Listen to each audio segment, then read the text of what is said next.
ચણાની દાળનું રસાવાળું શાક બનાવવા માટે મેં ચણાની દાળને 2 થી 3 કલાક માટે પલાળી દીધી અને હવે એને કુકરમાં બાફવા માટે લઈ લઈશું.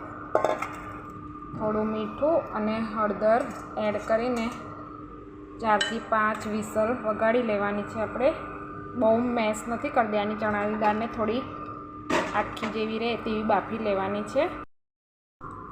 2 મીડિયમ સાઇઝના ટામેટાની આપણે હવે ગ્રેવી બનાવી લઈશું. અંદર એડ કરવા માટે એકદમ પ્યુરી, સરસ ફાઇન પ્યુરી બનાવી લેવાની છે ચણાની દાળના શાકમાં એડ કરવા માટે. ના વઘાર માટે આપણે 2 મોટી પરી તેલ લઈ લઈશું. તેલ થોડું આગળ પડતું રાખવાનું છે.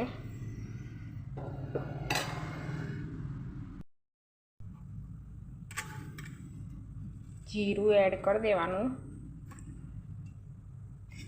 થોડા ખડા મસાલા લીધા છે મેં. મરિયા, લવિંગ, એક કમાલપત્ર એડ કર્યું છે.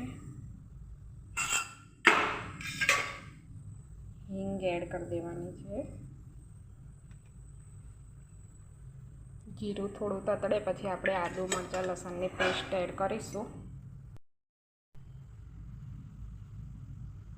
આદુ, મરચાં, લસણની પેસ્ટ એડ કરી દેવાની.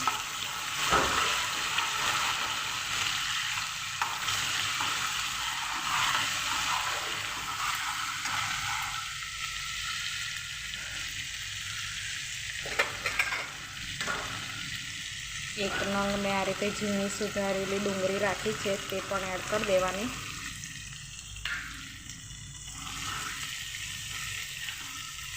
ડુંગળીને હવે સાતળી લેવાની બ્રાઉન કલર આવે ત્યાં સુધી.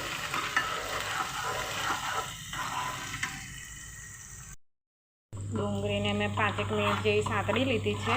આ રીતે એનો હલકો બ્રાઉન કલર આવી ગયો છે.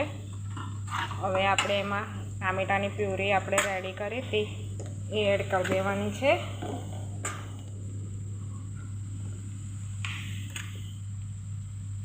બે નંગ ટામેટાની પ્યુરી એડ કરી દીધી છે મેં અંદર. સારી રીતે અંદર મિક્સ કરીને જ્યાં સુધી તેલ છૂટું ના પડે ત્યાં સુધી આપણે 5-10 મિનિટ એને સારી રીતે કૂક કરવાની છે.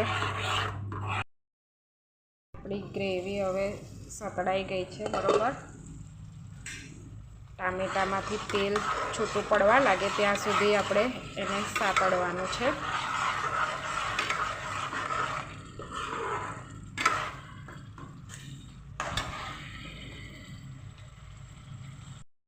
તો ફ્રેન્ડ્સ, આ રીતે આપણે ટામેટાની પ્યુરીને બરાબર સાતળવાની છે તેલ છૂટું પડે ત્યાં સુધી, જેથી કરીને તેનો કાચો સ્વાદ ના આવે.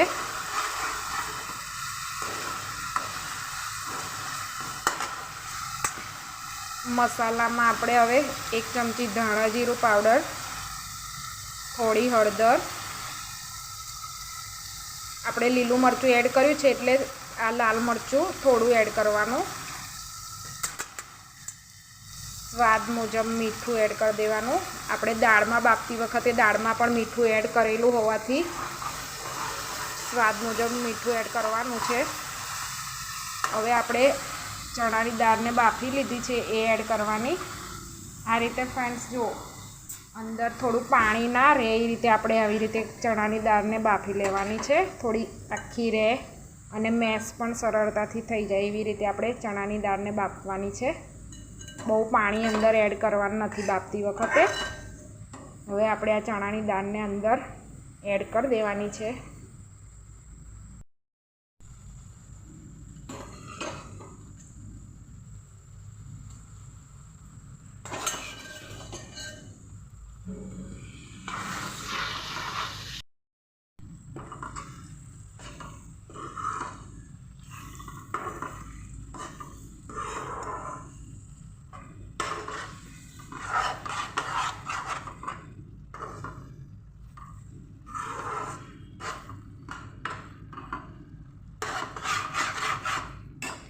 દાળમાં સરસ લાલ કલર આવે એ માટે મેં થોડું કશ્મીરી લાલ મરચું એડ કરી દીધું છે.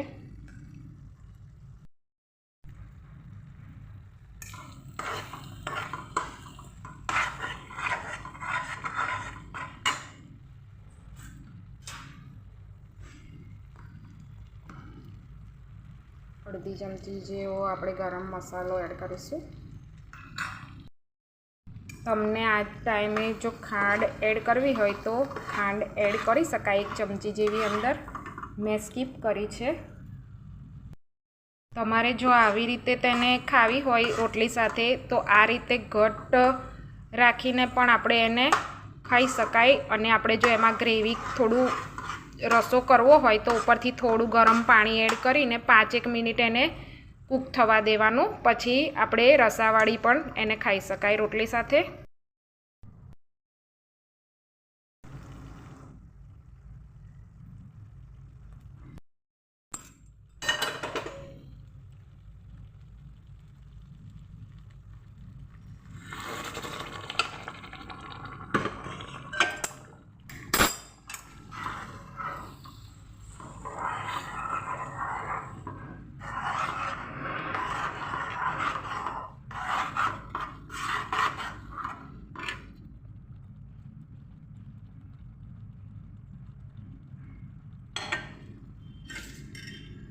ઉપરથી આપણે ધાણાથી ગાર્નિશ કરી દેવાની છે દાળને અને ઢાંકણ ઢાંકીને એને 5 મિનિટ માટે આપણે કૂક કરી લઈશું. હવે 5-1 મિનિટ પછી આપણે હવે દાળ બનીને રેડી થઈ ગઈ છે, જોઈ લઈએ. આ ટાઈમે ગેસની ફ્લેમ ઓફ કરી દેવાની છે.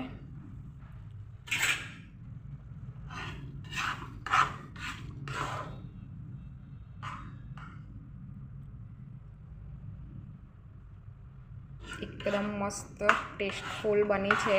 તમે પણ આ રીતે રોટલી સાથે ચોક્કસથી આવી ચણાની દાળ ઉનાળામાં બનાવીને ખાજો, ખાવાની મજા પડશે. સિયારામ.